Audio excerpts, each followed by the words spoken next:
One of the girls he met at my house, he had been talking to her and I didn't know it. And he had been sleeping with her too over at the house where he was living at. And they both kept it on the low. He ended up sleeping with 5 of my friends. Crazy, crazy, crazy. It's no accident that sounds like you're leveling up in a video game. 48% of 18 to 29-year-olds have an online dating profile. Make them work for it. 45% of people say they're more frustrated with this form of dating than hopeful. There are so many people you can connect with. Should I swipe right? Swipe wrong. Swipe wrong. Setting the record straight on dating apps. Everyday people telling everyday stories of the swipe right world with your host, Chaos. Well, I know he had a good time.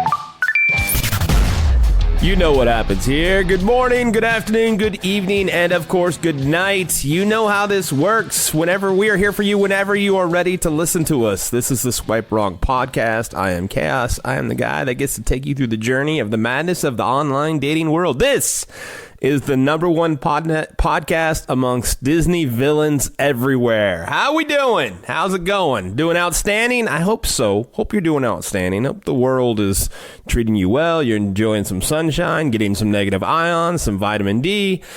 This week was a fun time. I had a great conversation with this young lady. She does a lot of great work. Beautiful soul. Amazing human. And just an interesting conversation for sure. But let's do some housekeeping real quick. Let's keep the house. So make sure you like, follow, subscribe, write a review. Let us know how we're doing. Send us an email, swiperongpod@gmail.com. Give me a call if you like. 317-426-6616. Would love to hear everybody's story. That's the whole point. Everybody's story, want to hear it, get everybody's story out there so you all can kind of understand you're not the only one who is attracting the crazy. Everyone I know is starting to feel like they have a target on their back and Robin Hood is slinging the arrows and can't miss. It's not the case. There's some good stories out there too, I promise. This week though, we do have another interesting story, one that's going to make you go, Jesus, I really need to keep my eyes, ears, and I talk about background checks a lot. What I don't talk enough about is trusting your intuition. Definitely do that. If you have a bad vibe, if you have a bad feel, if something kind of pops up and you're just a little like, I don't know about this, trust it. Just trust it. It's always safer to trust it and vet it and dig into it than it is to ignore it. And that way, it's just all the ways that you can possibly be sure. So enough of hearing from me. So you know where we go now. Sit back, relax, enjoy, put your feet up, grab your popcorn, get it buttered if you like to. And if you're in traffic, please, please, please don't hit that person in front of you, behind you, beside you. Don't drive into oncoming traffic and enjoy Latch Key Con. Did I forget to mention we do have a word from our crack staff legal department? And here they are. Disclaimer. The views and opinions expressed in this program are those of the speaker and do not necessarily reflect the views or opinions or any entities they represent. This podcast is about dating experiences. It is not to say one dating app is better or worse than another. So where I usually start, it's the apps. How long have you been on the apps? Off and on for about 3 years. 3 years. Okay. And what kind of took you there? With divorce? Was it just like, hey, let's just give this a shot? I'm tired of what we call dating in the wild, or how did it happen? Basically, I would say I'm a single person, never been married. Okay. So just kind of single and looking to do something different and something new. I'm familiar with apps because, like I mentioned to you, I run a company where we actually provide services to people in prison. So I'm familiar with apps because we put customers in prison on the apps, meaning that they pay our company and they're on something called like Core Links or JPay. And we set up like Facebook, LinkedIn, dating sites. So I'm familiar with the dating sites. I've been doing that for about 10 years. So since you've been doing that for so long, that's kind of fascinating. How did you get into that, and how does that work for the guys who are, or guys and girls, I imagine, who are in prison? Well, basically, I I have a nonprofit organization already working with prisoners, and we help with like legal and other things to help them while they're in prison.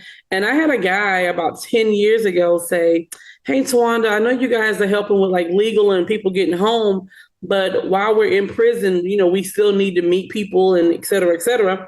And he talked about this company that he knew about that was doing Facebook and a few other services, and they were charging like $50 a month. Whoa. And I'm like, oh my gosh. So we started providing those services, and May 27th will be 10 years we've been doing that. And so basically, prison has changed over the years, right? So people have access to, people think they have computers, but it's through a system. So it's not like I'm on Zoom with you and I can see you. It's not like that. But they have access to where they can log in and email. They can email people that they have on their email. So basically, they email my staff and say, I want to purchase this service, and we give them the different ways to pay, whether their family pays on Cash App or our website, or whether they mail a check, and they purchase services. A lot of people in prison, they have jobs, families help some of them, and some of them just kind of have money from other businesses that they had before prison.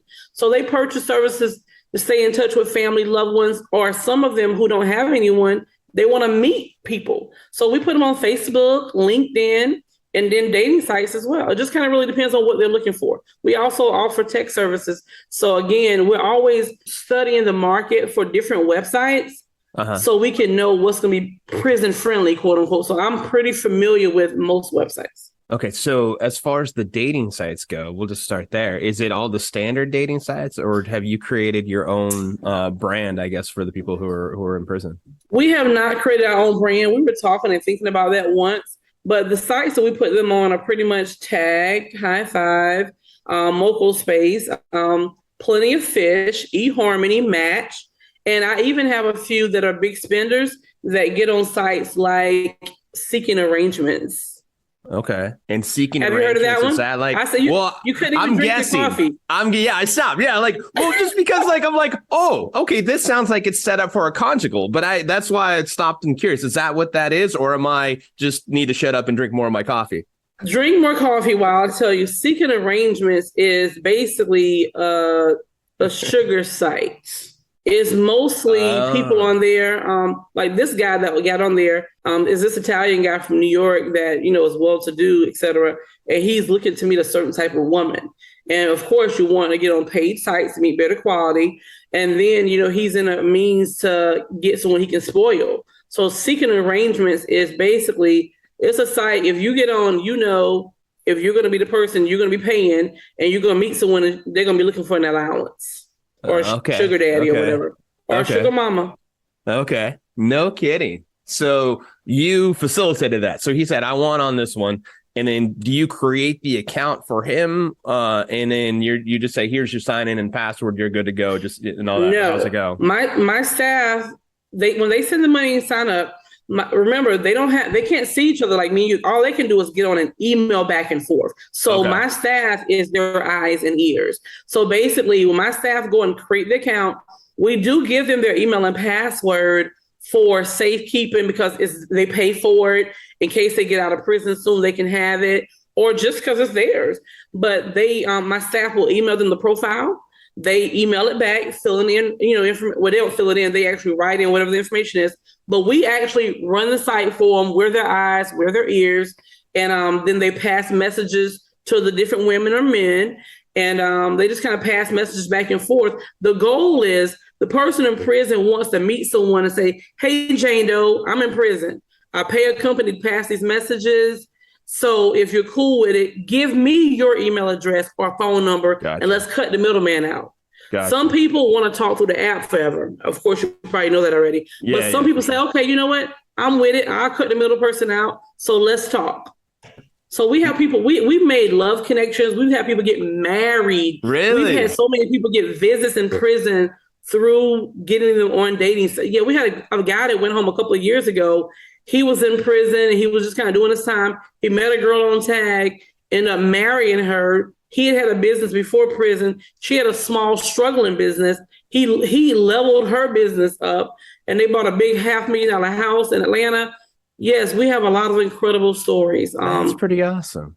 And every story is not incredible, but yeah, it's been some really incredible stories happen over the years. When you started this, did you have to get, I'm assuming you had to get some sort of approval through the prison system, to be like, it's Well, okay to no, talk to 'em? because basically when we started this service, anyone that's in federal or state prison has access to an email system, whether it's Core Links, Okay. JPay, or whatever the system is. They can add anyone's email address that they want to. Now, whatever you talk to them about, that's between you and them. As long as it's nothing illegal or unethical, you can communicate with them. So we're communicating with them, and what we happen to be talking to them about is them getting on a dating site. Because keep in mind, a lot of people in prison, of course, they will probably want to add their family and friends, but a lot of people's family and friends, they either die out, they get too busy. We provide services for people in prison that families are not able to provide, don't have time to provide, or they don't have anybody. That's interesting. And so you just go through an email list and reach out to the guys or girls that are in prison, and just it's almost like a marketing campaign. Is that how it works? No, basically, when I started doing it, I started working with a lot of people in state prison. And one guy in a state prison, this was about 15 years ago, he had a family member that was in a federal prison. And he said, hey, listen, I met this woman. She has a service that they're providing to prisoners. I think, you can benefit from it. So the guy wrote us and said, hey, I'm interested in getting your service. What's your email address so I can get on email with you? We gave him our email address and we had him on Core Links. And then about 6 months later, he told about 100 people. Oh. Hey, I met these people. They have this service. It's going to be helpful to you. And that's how they have to connect with us so they can get our email and add us, or they can get our email from another prisoner. Okay. So you truly are word of mouth amongst one to another. Are you like, has it carried from other prisons? Like if people get transferred to other places, have they all across the nation? I had about 12 people add our email the other day. They were in Oklahoma City. Oklahoma is one of the places when you're transferred, like in a federal prison, the feds are different than state because they move all the time. When they transfer, they have a couple of hubs that everybody meets at. And Oklahoma is one hub where you'll meet people. You know how the airport is, everybody's going somewhere in the world? Yep, well, that's how the Oklahoma is. All these prisoners are in Oklahoma and everybody's going somewhere in the world. So we've had reps that work with us and they say, hey, Tawanda, I'm getting ready to transfer. I'll be in Oklahoma in 2 days. I'm going to put the word out. Oh, and that's awesome. we send them flyers, we send them cards. Like, we know when some of our regular customers are traveling because we get a slew of people at our email because they're repping us. Yo, add this company, they're going to hook you up. They're going to find you a holiday boo. Because like Valentine's, we're doing holiday boos, Christmas, Father's Day, Daddy's special, whatever it is. That's awesome. So yeah, we bring it to life. Yeah, absolutely. That is awesome. So I guess I'm curious also about the other side. So I understand the people inside are just eager to talk. Is it hard to find people to talk back to them? It is hard. It was hard, especially in the beginning. We created something called Love During Lockup. And we have a website that we're revamping. And this is what we're going to build as far as our site. We have Facebook group. We have plenty of Facebook groups. I have a Facebook group for men that's interested in meeting women pen pals. And that group has hundreds of people because guess what? Men love to meet women in prison. It's like a fantasy. They are obsessed. Really? And then we have a lot of prison pen pal groups that we're in that we send our people's profile. And then we have a group on Tag. We have like our own group. So what people don't realize is, first of all, people in prison are people too. They need love. Yeah, everybody's not going to be in prison forever. Yeah. And for two, we educate a lot of people, and we have over the years say, listen, we work with people in prison. They're really looking to meet someone like for dating or friendship or whatever. And we kind of educate them. And then some actually say, you know what? That makes sense. I'm kind of open to it. Some are open to it. Some are not. And, I respect either way. Yeah. It's intriguing to go through that. Do you see that, like, does it get volatile? Do you see some things that just kind of shake out in a bad way? And obviously you've seen things that shake out in a good way, but what goes wrong? There's a lot of things that go wrong. First and foremost, there are people that we put on dating sites. Remember, we're people's eyes and their hands. The thing about the person in prison, they're in prison. You can go Google them. So they're not catfishing or anything like that. Sure, That's who they are. This is the prison they're at because somebody can go and look them up. So you pretty much know who you're dealing with, right? Unfortunately, we've had guys on dating sites that's talking to women, and of course it's a catfish. It's not really her picture. That's one thing. Sure. So they find out a year later, you know what? I don't fell in love with this girl. She hadn't been up on visit yet with all these excuses, and that's the daughter. That ain't even really her. Yeah, we've had situations like that. We've had situations to where guys are talking to girls, and it's not even really a girl. It's someone that's trans. That is notorious because honestly, on these sites, you can't tell. Yeah, sometimes you can't tell. Like the world has changed a whole lot. We've had situations to where a lot of guys in prison, unfortunately, they use these dating sites as their job. It's their hustle. Yeah. So they meet women, they meet certain types of women, and they feel like I'm going to get her or him. There's some people that say it's gay for the stay, for example. And this is not to bash anyone, but it's a person in prison that acts like they're gay or they're bi, and they get on these sites and they meet a man, for example, that's gay or bi, and they finesse them because it's a money play. Does that make sense? Yeah. Oh yeah. So and that's how they actually live in prison, because some people don't have money and family, so they find a hustle, and unfortunately, that hustle is somebody's heart. Right. So we have had situations like that as well. We've had guys meet with women and build relationships and kind of fall in love, and they started sending her money to help out. People have disappeared, people's money. We've had guys write books because we have people that have businesses. They've written books and done different things, and they sent it to that girl they've met, and she disappeared. So yeah, we've had a lot of horror stories, unfortunately, because people aren't really authentic, and they sometimes do stuff and they leave the person in prison holding the bag. Yeah. Or vice versa. They're as empty as they could probably possibly feel at that point too. Like they were already kind of down. Oh yes. The hope you have gangsters and people that kill people that has been heartbroken, has been in tears, because the thing is, trust is not easy. So when you trust someone and someone violates that trust, especially when you're in such a vulnerable state, that changes things. Yeah. You start taking hope away. That's pretty rough. You got to have so many different people who just absolutely reach out and love what you're doing. Like you've met love, got married and all that. Like you've given them hope. That's pretty awesome. How does that feel? Really, it feels incredible. And it feels incredible because when I first started working with prisoners, my focus was just helping prisoners with legal help or transitioning home, kind of getting their life together. Because I'm like focused on business all the time.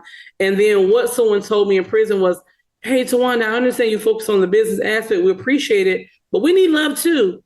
And I know you don't have time for that, but I'm like, okay, all right. So when I got sold on it, I understood the importance of it, and I advocate. So the times I've met or my staff has told me about situations where, hey, he was really using her, it pisses me off because it's something that's beautiful that can be a great win-win situation. So for the prisoner to play games, it makes me angry. Yeah. Or for them to meet someone that's playing games, that makes me angry because you mess it up for the next person too. But to know that there's been good people to have good situations, it's amazing. There's a guy that I've been working with that's been in prison. He came home Wednesday after doing 22 years, and he met a really great pen pal. It's not an intimate situation, but it's a great friend, and they're actually doing a business together. They're going to start a podcast. Okay. So it's been so many amazing connections and situations to me that's priceless, because at the end of the day, people want somebody, people need somebody, people need a good friend, even if it's not a lover. Yeah. So it's been really good. Yeah, someone to connect with and give them a little bit of hope, that they're not isolated anymore. That's a big deal. Absolutely. And what we've understood and we see now more than ever, we talk about vicarious living. And that person in prison is physically in prison, but their mind is not, because we've given them hope through social media. They're on Instagram. They know more about Instagram and Pinterest than you do, because even though we're their eyes and ears, they're getting it. We send them a publication every quarter with like pictures of different stuff, and then they're meeting people. We have a picture club, so when we travel to different places, if they're in the picture club, they get pictures of Dubai, the country, this place, that place. So when they're meeting this woman and man, they're living. It's a whole other level of life. And it helps them do their time better and stay focused on freedom and getting home and not doing something crazy to get more time. So so it's a whole lot of different advantages to it. So how do people contact you if they're curious? If anyone is interested in meeting someone in prison, which I hope that you give someone a chance, because again, it's not just about dating and getting married. Good friends is definitely an option, or just getting more information about being connected with prisoners. Our website is myelisolutions.org. That's myelisolutions.org. And you can just message us through there, and we can give you whatever information you want, because it's really about becoming educated and understanding that people in prison are people too, and they need good, vital relationships so they can be better and come back home and be productive into society. This is you spend, I imagine this is your world. This is your, this isn't a side hustle. This is what you do. Is that right? This is my business. This is one company. We also run a publishing company where we publish books for people in prison, as well as people that's not in prison, and as well as we have a nonprofit organization. We are an organization that understands that over 2 million people are incarcerated across the U.S.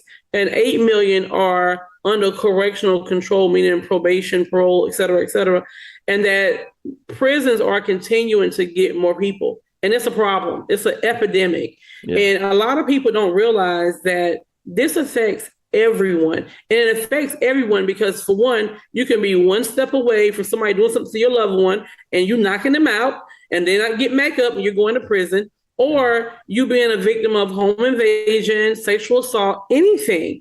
So this affects everyone. So number one, I want to make sure, as I talk to people in the community, hey, prison affects you, because you want to know what kind of people are in prison, what kind of people are getting ready to come back home, and how you can keep yourself safe so you won't ever become a victim. And then you want to also find out how we can steer people in better directions so our youth won't continue to be going to prison, because it's really ridiculous. And the thing is, what people don't realize is prison is not like it was 25 years ago. A lot of times in these states, when you go to prison now for doing anything, you're going to get 20, 30 years off top. So a lot of these kids is in these gangs and doing all these things, thinking they're big and bad. Guess what? They can't do this time. They can't do that time. That's what it's going to be, more suicides and more depressions and more deaths. So it's definitely not a side hustle. This is a business that we've been building for 15 years.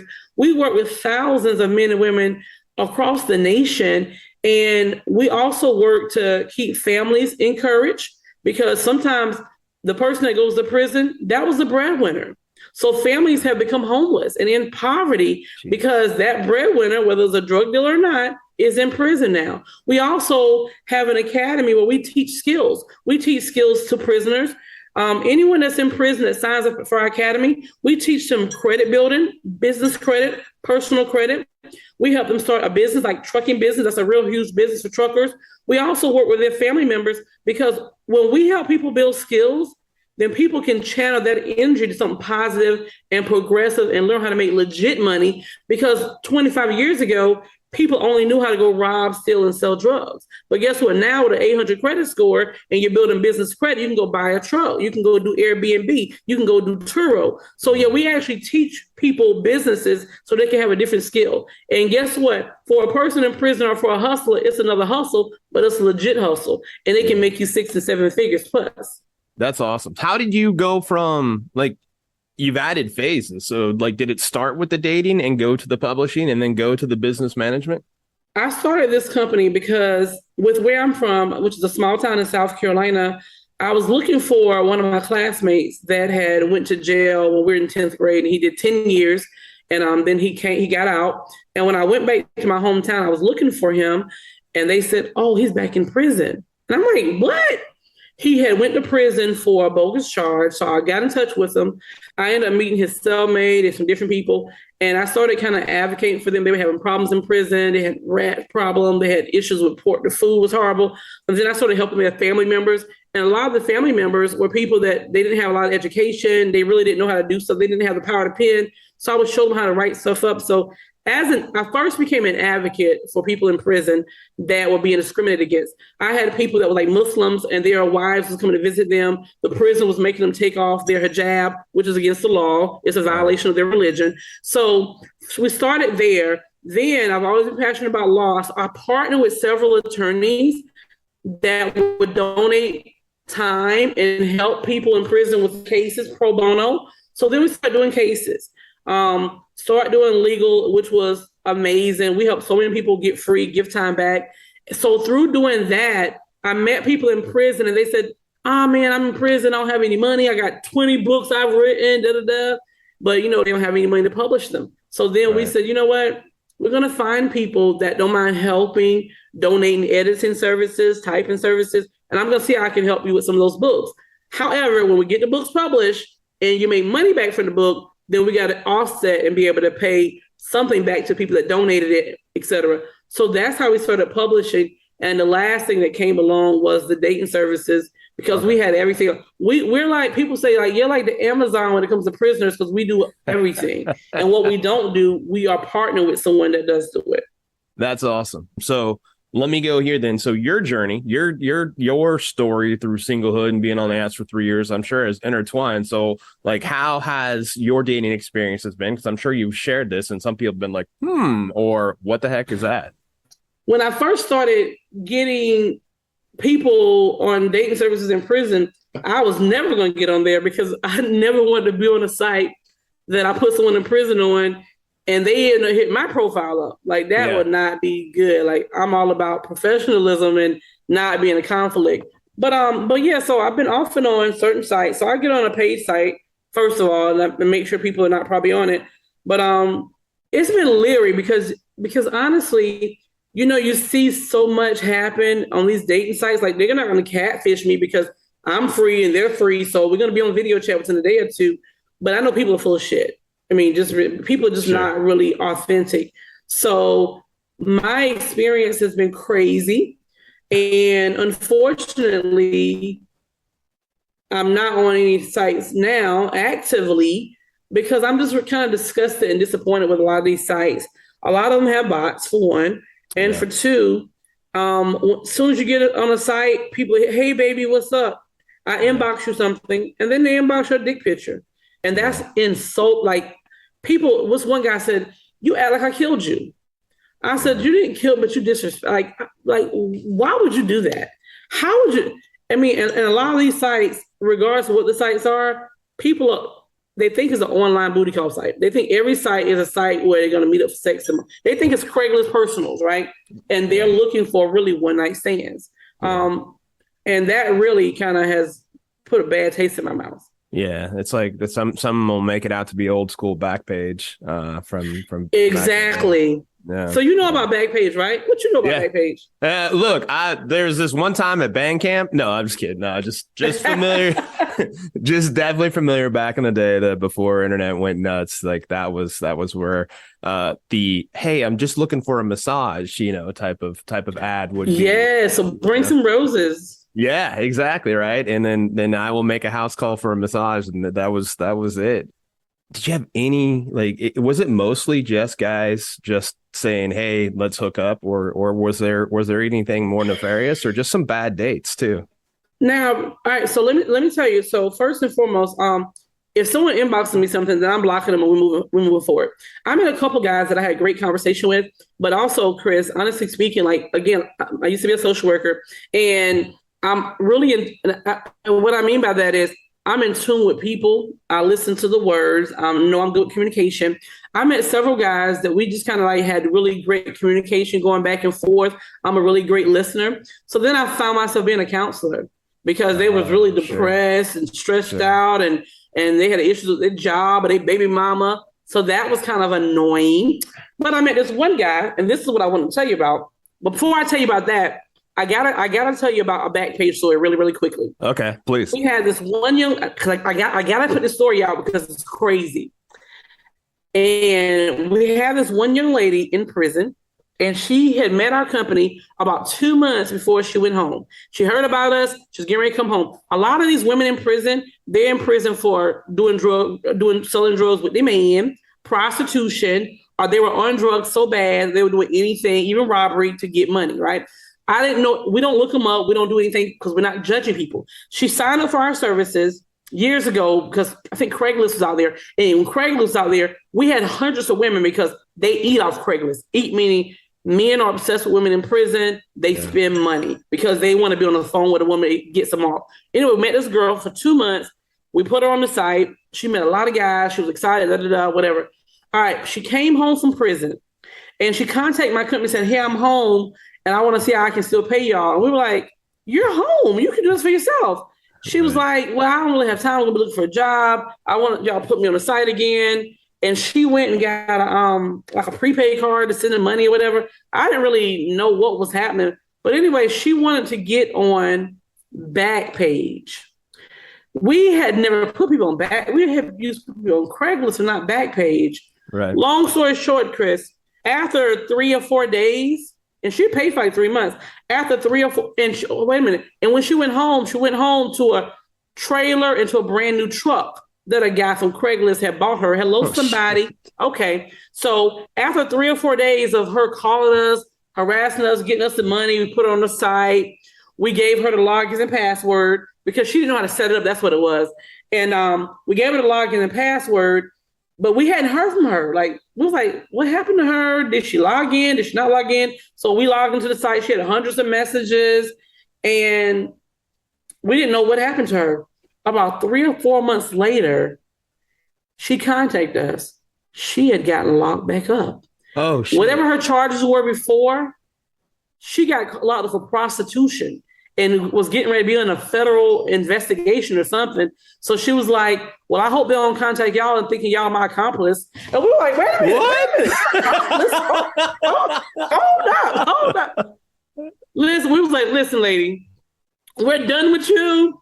We don't know nothing about no prostitution because what happened was, well, we didn't realize when we did her profile on Backpage, and again, we live and we learn. We learning. The ad that she put out there and the roses or whatever it was meant payments. We did not know that. Remember I told you earlier about roses? So however she wrote the ad, people that knew it was in that life, they understood it. Even the law enforcement officer that busted her ass. But we did not know. But we were so scared. So the lingo, the verbiage that she used identified somehow in there that I'll take payment for X or whatever. And like Google's not going to interpret that for you. So you didn't know exactly what she was saying. There was no Google Translate for Backpage. So that's what happened in your case, huh? Exactly. But she was apologizing. But bottom line is, she had a history of doing that. She had been to the federal prison because of that. Wow. And we had to sever ties with her because I'm not going to let my good be spoken evil of. And we were trying to help her, but we had no idea what she really meant was, I'm trying to get home and prostitute to make more money to live this lifestyle that I want to live. So I just had to throw that out there. No, that's crazy. We have to also be careful. But okay, so back to the dating site. So I met all these different people. I mean, I met a lot of different people. I met people that I actually still text and talk to today. There's nothing intimate, but it's a cool situation. We laugh about different people they met on the site. But I met this one guy on the site named Danny. And, anyway, I saw his I'm like, oh my gosh, he's like, he looks amazing, His conversation was incredible. His wordplay was really, really good. So we were chatting and he said, well, let's meet up. And I'm like, normally I wouldn't meet up that fast. I'm like, okay, as long as it's a public place. So I actually met him at a store across from this university. He pulled up in this black Lexus. And I'm like, damn, he got out. He had on like this little muscle shirt. It was a Mega Sapphire, which I'm in a sorority. So I'm like, okay, you're cute. He's like, yeah. And he like, started barking or whatever. So we talked and chatted. We had like the best conversation ever. And he actually lived about an hour and a half from where I live, but I was getting ready to move to the same city he lived in. So I'm like, I'm getting ready to actually move. I'm moving to the same city. So we were like, let's get together, whatever. And I'm like, hell yeah, okay. The girl? So I told my friends, I met this guy. It was right. We coming out of COVID. So it's like COVID. Okay. We not a hot girl summer or anything like that, but something new, something adventurous, etc. So anyway, a few weeks we were talking on the phone. He was like, when you come back, I said I'll be there in a couple of weeks. So when I moved, he said, what can I help you with in your apartment? He came over, was helping me with stuff in my apartment, putting stuff up. I'm like, oh, I got a man in here getting stuff done. And as we started talking and vibing, I mean, it was definitely like a lot of chemistry. And I just thought he was like, not really the marriage type, but somebody you can probably have fun with. But I got a vibe from him. I don't know if you ever met a person like everything's checking out, but it's still something. It's like some kind of vibe, like something ain't right. But you can't. It's not. You're not checking a box, but you feel like it's something, right? Yeah. So that's kind of. I felt like it was something with him, but I really wasn't sure. And again, I think about what I've done all these years. I work with people. I work with all types of people. So I'm like, not really sure what's going on. So bottom line is, I said, you know what? I want to be cool with him, but I don't want to do anything else because I get a vibe. I get a feeling.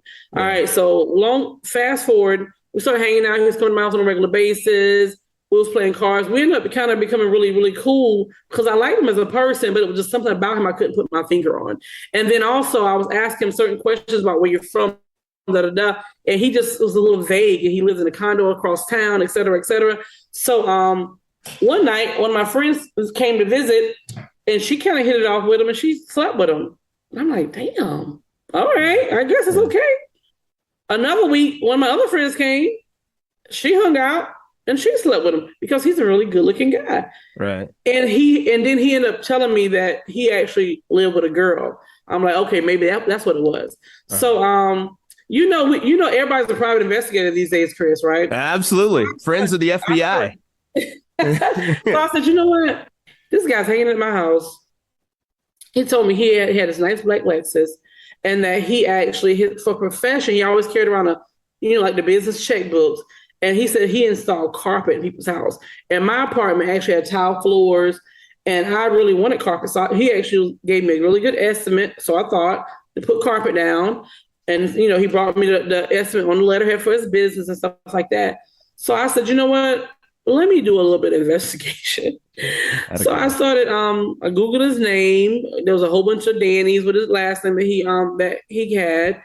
But he told me he was from this other city originally. So I started looking different things up. And I can't remember how he ended up giving me his address.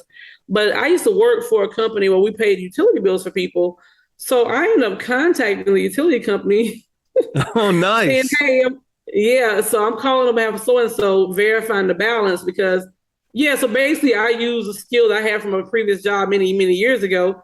So I was able to find out the name of the account, which wasn't his. I got the girl's name. So I ended up getting the telephone number on the account, which was the girl's name. Her name was Kendra. And again, not only had I met this guy, he was at my house on a regular, like every other day. He was sometimes spending nights when it was real late, not nights with me, but just nights when we was hanging out. And I did like him. And then he hit a couple of my friends. So I'm like, let me really see, because I'm not from this city either, right? Because as a single female, we have to be careful.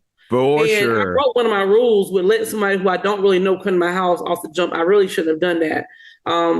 But anyway, I ended up calling the number, and I said, hey, Kendra, you don't know me. My name is T, and I'm calling you about Danny. And she said, I've been trying to find you too. I'm like, huh? Because she had been hearing him at home while he was on the phone with me.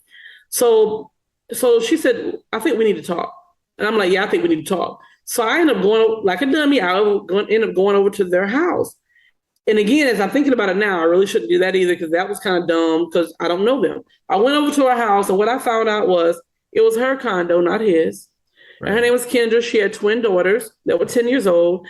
And she had met a guy like 2 years ago named Danny, who was a professional. You know how those people play professional sports overseas? Oh, sure. Remember, yeah. Whatever that's called. Yeah. All right. Because he's like 6'4", 230 pounds, light skin, green eyes. He's like a total package. Right. So she met him like at a gas station. And he had just came home from being injured, but his profession was he was an athlete overseas. Okay. So he was injured. So she ended up meeting him and liking him. Next thing she know, he spent a couple of nights and he never left. Oh, man. And he had been with her like a year and a half. And I was like, really? So this is your place? She's like, this is my place. She got a full-time job. He has no job, no income. She said when he gave you the estimate for the carpet, he had me do it up on letterhead, but I didn't know until after the fact what it really was for. I'm like, so what was he gonna do with my $3,000? She was like, he was just gonna keep it. Oh, I'm like, what? Hold up, we're not done. And she said, boo, and his name is not Dan, his name is Rodriguez. So when she gave me his real name, I went back to Google. Ended up, and he had a grandmother that lived in another city. Long story short, I'm trying to rush the story. No, don't rush the story. Don't rush it. You take your time. Okay. You're good. Right. You're good. So I ended up finding out the city that he was really, really from because I had his real name now. I ended up calling a number that I found through whatever my methods was, and it was his grandmother. So I called and I said, ma'am, I don't even know how to say this, but my name is T, and I met your grandson, whatever his name is, and I got some questions, some concerns. And she said, baby, I don't know what that boy problem is. Be careful because he just don't tell the truth. Protect yourself. And I was like, damn. And then I was trying to figure out what happened. Then he just kind of, I think he found out I was doing a little snooping. So he hit me one day and said, I'm going out of town. I'll be back in a couple weeks. So I was driving one day down, and this is how things work. Because remember, I'm a private investigator, right? Yeah, I certified my own self being a private investigator. So I'm driving down the street one day, and I passed by a place that fixes cars.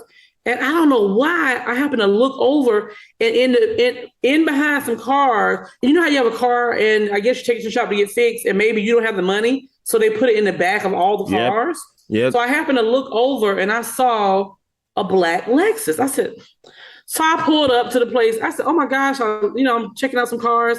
I said, oh, I like that black Lexus back there. Nice. Look at you. And they were like, well, if you stick around, we may be selling it. And I'm like, what? They said the guy brought it in here for something simple to be done to it, which only was like $1,000. And they fixed it, but he never paid. So he never came back, right? Wow. And I was like, that's crazy. Like, why would he just leave his car? So what I ended up finding out by the license plate on the back. So I ended up going back there and getting the license plate. Did some research. I mean, I know everybody. Ended up finding out the car it was a rental from like the year before that he had some girl rent in a different city and he just never turned it back in. He just left. It wasn't even his Lexus. Hold on, we ain't even done. So one day, again, but me and him we still cool and I'm still doing my investigation, but I'm not really sure what's going on. Also, when I went to visit his house, Kendra was like, yeah, and you hook him up with all these women. I found one of your friends, is a nurse. I'm like, yeah. She said, well, I have her badge. I'm like, what? One of the girls he met at my house, he had been talking to her and I didn't know it. And he had been sleeping with her too over at the house where he was living at. And they both kept it on the low.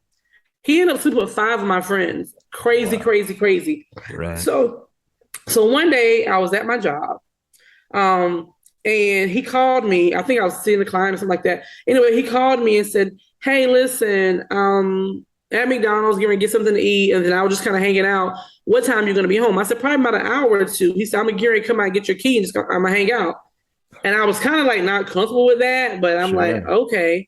So he came by the company where I was at. He got my key and he left because I live like 5 minutes from there, right? And after he left, I said, I don't really want him to have my key and be in my place. Like I'm not there for another hour or two. So anyway, I wrapped everything up. I said, I'm finna go home. Because when he called me, remember when he got my key, right? He called me from McDonald's. He said, I'm at McDonald's. Do you want something? I said, no, I don't want anything. But within the hour, I was home. And by the time I got there, he was in my apartment. He was laying on the couch. And my key was on the table. And I grabbed my key. I said, ooh, okay, I got my key back.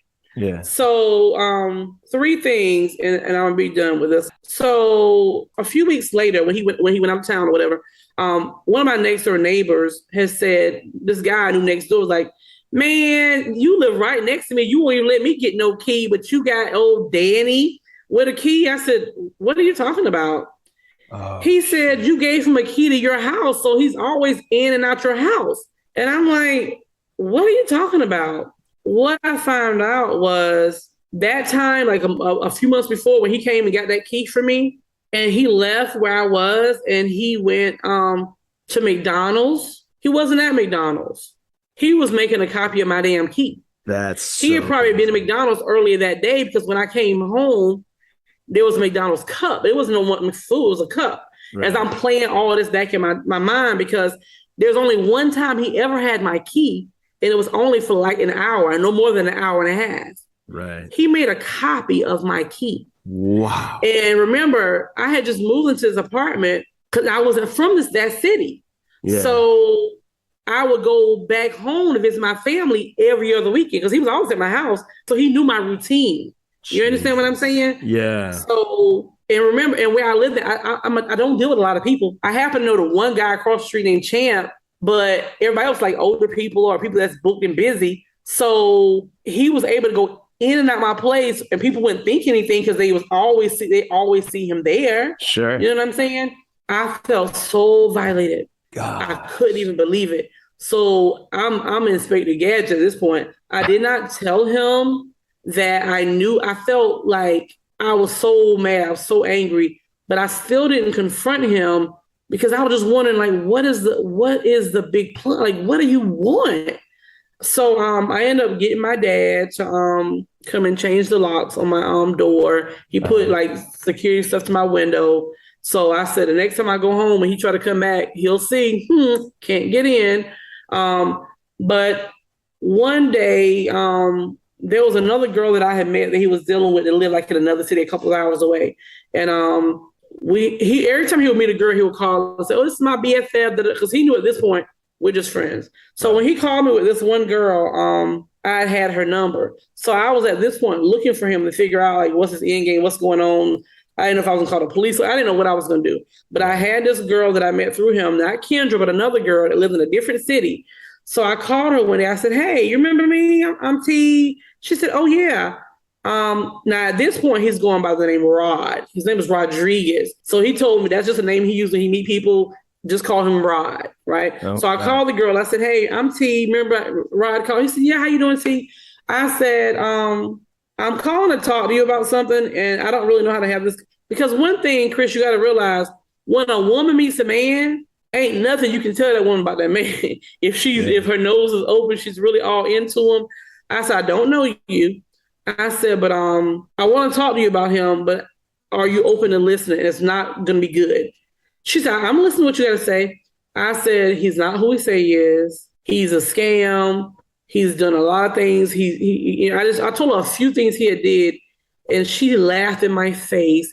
Sure. And she said, "You're just mad." So basically, she didn't believe anything that I said, and blah, blah, blah. And I was like, wow. About 2 weeks later, she called me back in tears. One thing that I noticed about him through my investigation, he found independent women. His preference was independent women, people that had their own place and that had vehicles.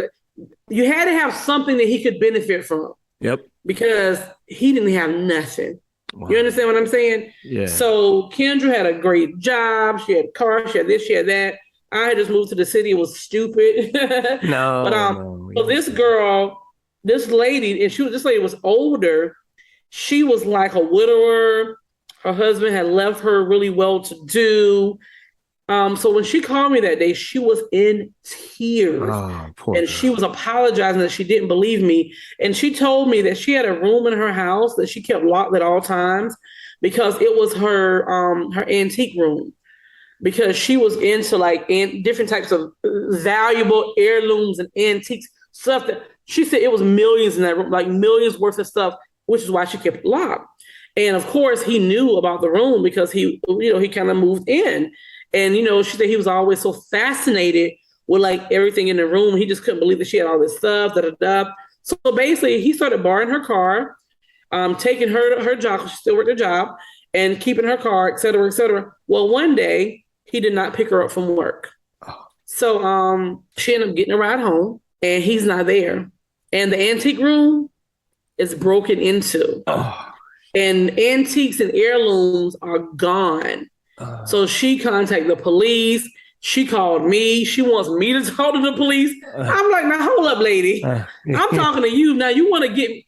Remember, I don't want y'all to get me involved with no po-po, right? So I end up giving a statement about my experience and my investigation, and the police was like, you really was investigating. I'm like, sure was.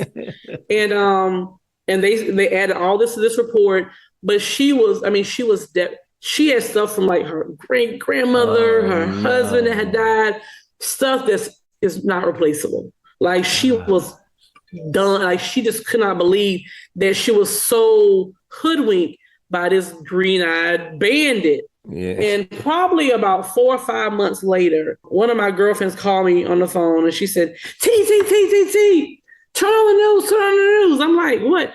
She said, Danny, Rob, whatever his name is, he was on like the most wanted, something. No the local town most true story. Because it's a small area. He was on like the little most wanted. He had taken that lady car. Remember, he didn't pick her up. What got him caught up was he was a whore. He's a big dog. He went and met this girl that he started taking on the road with him. That was like 16, 17 years old. I think she must have lied about her age. Shit. But when he got her and she didn't come home, parents called and everybody's getting involved. So he ended up getting stopped because he's in a stolen vehicle with an underage girl. Oh, shit. But what put the most wanted out of him was because the parents ended up finding out she was with him and she was underage. Oh. And they ended up getting him, and he ended up getting locked up. Holy shit. Like, there is like, it's a snowball. It's one thing. It's one thing that he took your key and then made a copy and then used your house for whatever sexcapade he probably did on weekends when you were gone. I have no fucking idea. Oh my God. Probably just a place for him to have peace because all his other places was other people's places. And he knew I was not there every other weekend from when I leave on Friday morning and I'm going doing all my appointments, I'm not coming back to the house until Monday. How did this affect you trying to date going forward to him? Well, first of all, I don't trust nobody. Yeah, I don't blame you. Okay, so like now, do you just flat out do background checks every time? And I know that doesn't identify the crazy, but it does at least give you a little bit more information. And when I saw you guys podcast Swipe Wrong, I'm like, oh yeah, I got it. I've never told anyone this story other than people in my circle, and not because I'm ashamed of it. It's just because I never had a place to talk about it. But I learned a lot because I could have gotten killed. You just can't trust people. You got to do checks to some degree. Stuff that I knew. You shouldn't invite somebody to your goddamn house. I know better than that. Yeah. But as far as now, right now I'm not even open for any of that. I'm just in a season of not available, not even interested, because I've really had a bad experience, a bitter taste, and I'm looking through everybody that I meet like, is that your name for real? Yeah, right. Yeah. Let me get your prints. But yeah, it really has affected me, and everybody that knows me, it's affected them too, because I won't stop talking to them, encouraging them to be careful, because I've had friends that has worse situations. Hopefully they'll get on here and tell you about their experiences. Please, I'll take it. But it's definitely lessons learned. We got to be careful. We just got to be careful. So right now, I'm not dating. I'm not interested in dating. I'm not open to dating. I'm just focused on what I do, which is helping people, and focus on that. I'm sorry you went through this. I think it probably made you more insightful and just eyes wide open now. But God, thank you so much for sharing it for people who go through some shit like you turned into I'm surprised they didn't say, hey, you did your investigation. We're hiring, by the way, if you want. Yeah, we need a good investigator. Oh my God. But you know what? I hate that I did too. But honestly speaking, I know of people that had worse situations. I've known of people that have met people and wasn't who they said it was, and they got sexually assaulted, even killed or robbed. I've talked to so many people over the years since I'm in the industry of this love and relationship thing, that I do research and I get stories and stuff like that. So I've heard a lot of horror stories. So I take this as a grain of salt. Like, it's lesson learned. Like, because I knew better and I know better, and I'll never do that again. Yeah. You absolutely beautiful soul, amazing person. I can't thank you enough for taking the time. Sure, it's been my pleasure. Thank you for being along for the ride of the Swipe Wrong podcast, where we take everyday people like you and me telling their everyday stories of their swipe right life. Show is produced by Jay Pelham. He is the host of Pelham Place. If you want to reach out to the show and tell us your story, we'd love to hear it. Give us a call. Google Voice us at 317-426-6616. Leave your information and we'll get back to you, or just your story. You can also email us at swipewrongpod@gmail.com. We are on Insta, Facebook, TikTok. We're out there. I am Chaos, the host of Chaotic Commentary. You can find me pretty much anywhere that you see me. And next week, the saga continues. Swipe wrong. Swipe wrong.